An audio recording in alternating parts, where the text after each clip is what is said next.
Hello everyone. Welcome to Module 6, Performance Considerations of the GPU Teaching Kit. We're going to start with Lecture 6.1 on DRAM bandwidth. The objective of this lecture is for students to learn that memory bandwidth is a first-order performance factor in a massively parallel processor. We're going to learn the concepts of DRAM bursts, banks, and channels, and how they affect the memory bandwidth achievable for a system. And all the concepts that we learned in this lecture are also applicable to modern multi-core processors. We introduced the von Neumann processor that will access memory for its instructions and data. And the way we would like to think about memory system is that there is a large amount of data that needs to be accessed. When we have a massively parallel processor, we need to have a massive amount of data to feed into that computation and receive the output of that computation. So the ideal image that we would like to have is that the data in the memory is like water stored in a reservoir. And whenever we need to have data, we open up the floodgate and data will gush out, just like the water gushing out of the floodgate as we're showing in this picture. In reality, in pretty much any of today's high-performance processors, the memory system actually looks like the second picture here. And you can imagine that the person, which is a processor, that is very thirsty for the data, whereas there's a fairly amount of data in the glass. However, the processor needs to sip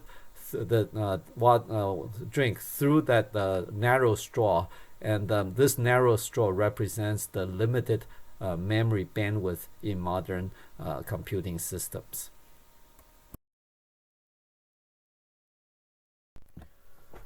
The limited memory bandwidth is rooted in the organization of modern DRAM systems. This slide shows the DRAM core array, which is the lowest level component of modern DRAM systems. And here we show that we have a DRAM core array, and the core array in today's technology typically has about 16 megabits.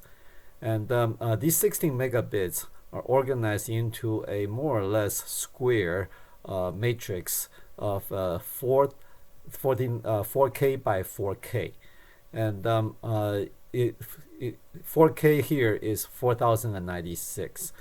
So in order to access one of the DRAM cells, we need to provide a row address that select one of the 4K rows. So this requires 12 bits. And once the row has been enabled by the row decoder, and the row, all the cells in the row are going to begin to drive the output lines. And each cell is going to drive one of these output lines. And remember that we have 4096 rows. So each output line is going to have 4096 of those cells connected to the line. So one of these cells will be driving that line, and the sense amplifier at some point will begin to sense the voltage difference because of the cells driving, and then it would latch the data into the column latches. Here we still have 4096 of these bits, so we will need to have a column address that will further select bits out of these 4096 bits in the column latches. Here we show a very simple small toy example so that we can visualize that process. So here we show a 16-bit core array organized into 8 by 2, and essentially 8 entries and 2 bits each. In order to select one of the 8 entries, we need to be able to provide 3 address bits. And in this case, two of the address bits are going to be used as the row address, and that selects one of the four rows. And once the bits come out, the four bits will be sensed and latched into the column latch. And then we will use the least significant bit to select either the upper half or the lower half of the four bits that came out of the array, and that gives us the 2-bit output.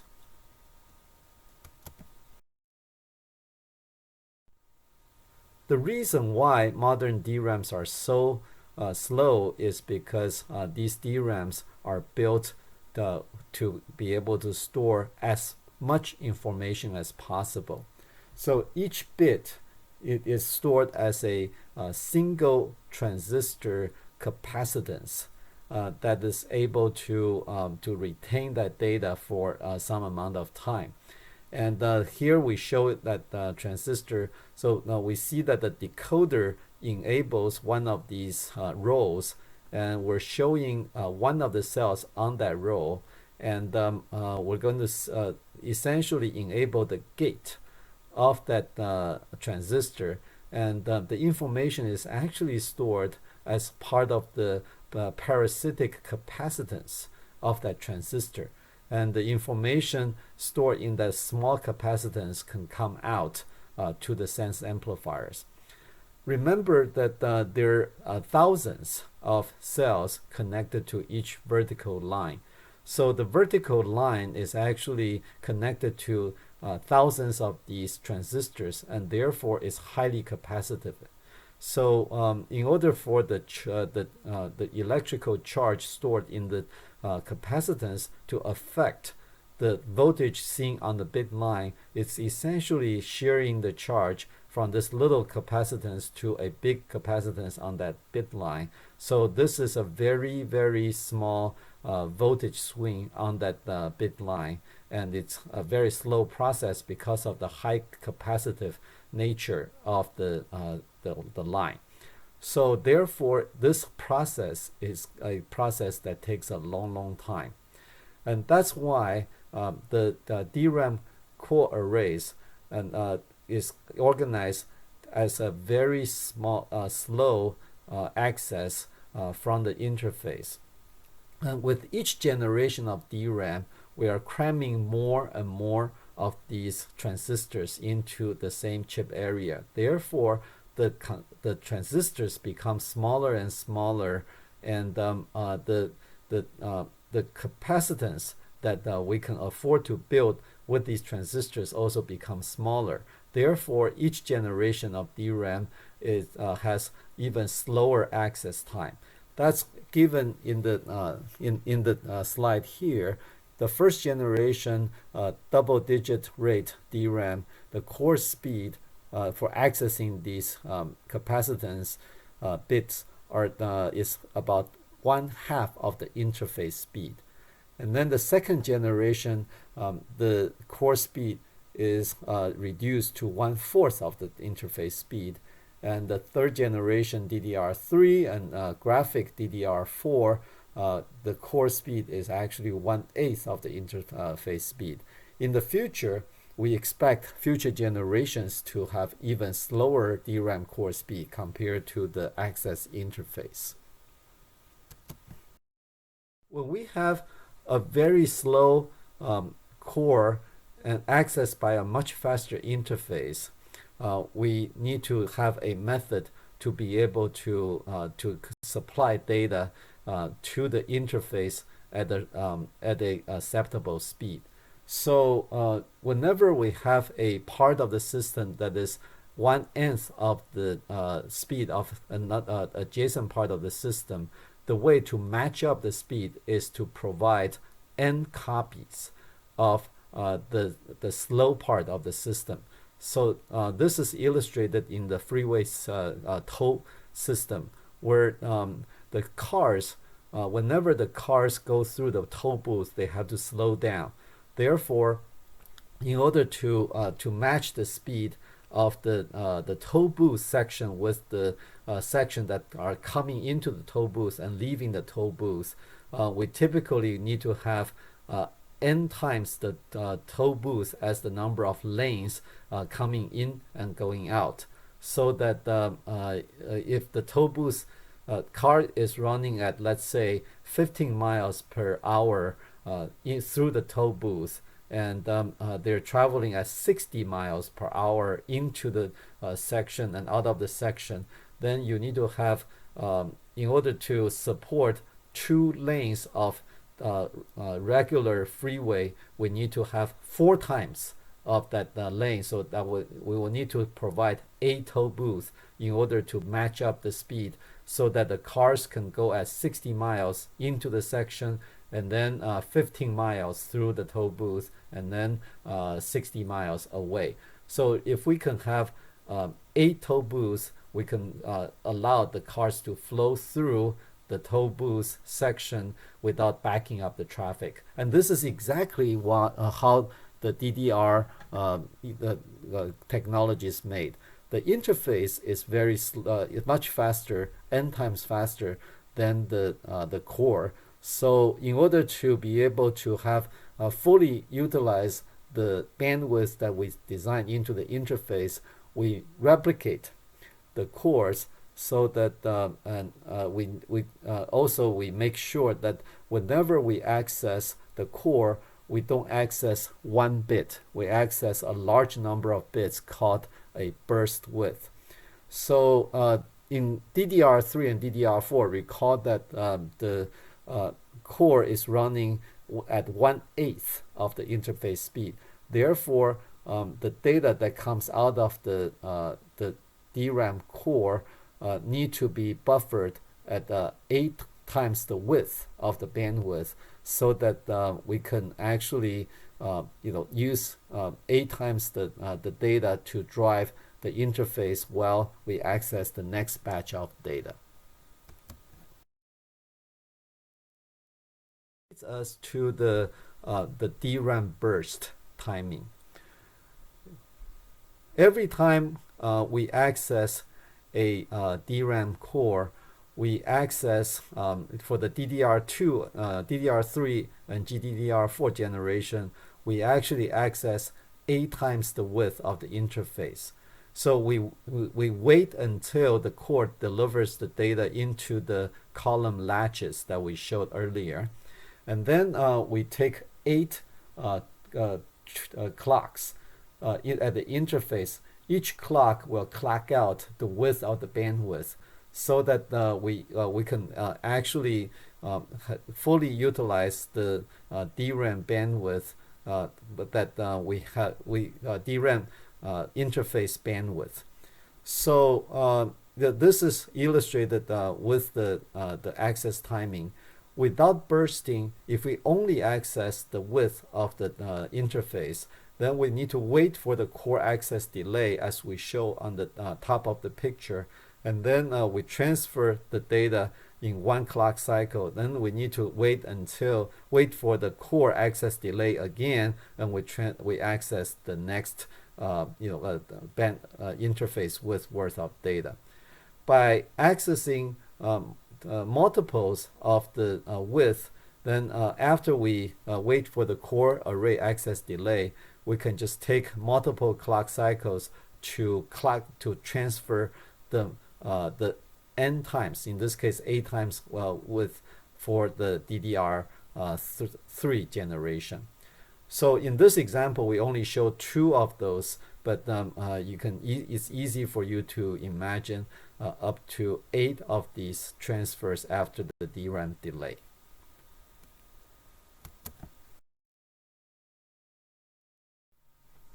This slide shows that in modern DRAM systems, each interface is actually connected to multiple of those DRAM core arrays that we introduced earlier, and we refer to these as DRAM banks. And the reason why we need to have multiple DRAM banks is explained with the timing in the next slide. Now we're ready to look at the concept of banking. remember that if we have a single core access from the previous slide, we're still going to have a period of time when we wait for the core access, and then we transfer a burst of data, and then we need to wait for the DRAM core delay. So this DRAM core delay is going to cause idle cycles at the interface, and therefore we will not be able to fully utilize the interface bandwidth. So in order to fully utilize the bandwidth available at the interface, we provide multiple banks. So essentially, we allow the access to multiple banks to go in parallel. And whenever one of the bank is ready, it will transfer data. And so we can imagine if we have two banks, we will have one bank, both banks accessing data, and then they will come out and use the interface to transfer data in turns. So here we see that if we transfer data from these banks, alternatively, we will be able to make much better use of the interface. And if we have one more of these banks, we should be able to fully utilize the bandwidth of the interface.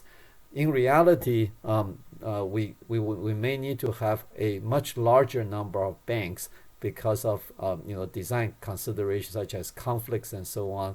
But this gives you a basic concept of banking. So in order to be able to use a interface bandwidth, we need to be able to typically use multiple banks to be able to transfer data and keep the interface busy.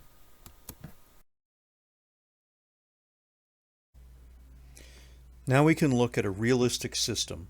For a GPU design, we will use the NVIDIA Quadro RTX 6000. The peak global memory bandwidth is specified as 672 gigabytes per second. This is accomplished by providing a global memory GDDR6 interface at 7 gigahertz. The pin speed is 14 gigabits per second. For the 32-bit GDDR6 interface, we can sustain 4 bytes times 7 gigahertz, and for DDR, we transfer 2 times for each clock on both the rising edge and the falling edge. So we can transfer 56 gigabytes per second. This assumes we have multi-banking and bursting to fully utilize all the bandwidth available on the interface. We can see that the 56 gigabytes per second is only 1/12 of the 672 gigabytes per second bandwidth. Thus, the GPU must have 12 sets of such bandwidth. So we're dedicating 12 interfaces, or 384 bits, in order to sustain the 672 gigabytes per second. The engineering effort is to provide 12 memory channels at 7 gigahertz, and we need to have multiple banks connected to each interface. And within each bank, we need to have bursting structures to fully utilize the interface bandwidth. It's already challenging to provide this much bandwidth into the global memory for the GPU design, and we will see in a future lecture this is by no means sufficient for most of the computations we must do on the GPU. Thus, we have several optimizations in order to conserve bandwidth. We will see in the next lecture, to be able to achieve this level of bandwidth, we need to pay close attention to a phenomenon called memory coalescing in order to fully utilize the bandwidth that is provided by the 12 DRAM channels.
GPU programming. This is the end of the introduction to the toolkit. Thank you.